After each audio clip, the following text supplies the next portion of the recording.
ছেলে, আমার ছেলের 11 বছর, আমার ছেলের নাম আরিয়া, ক্লাস 4-এ পড়ে আমার সন্তান, বাংলা ভাষাতে পড়ে। আমার ছেলে সারা শরীর পুড়ে গেছে, চলে যায় সেই বোঝে বিচ্ছেদে কি যন্ত্রণা, চুলটিও পুড়ে যার গেছে। চলে যায় সেই বোঝে বিচ্ছেদে আপনারা কি কখন যন্ত্রণা। জানতে পেরেছেন বা কিভাবে জানলেন?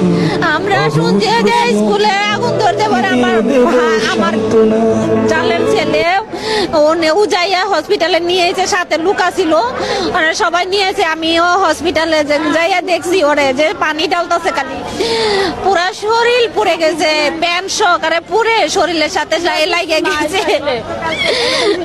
আরেকজন স্বজনের সাথে কি বলবো, দোয়া করেন সবাই যাতে আমাদের ছেলের সুস্থ হয়। বলার মতো ভাষা নেই আমাদের।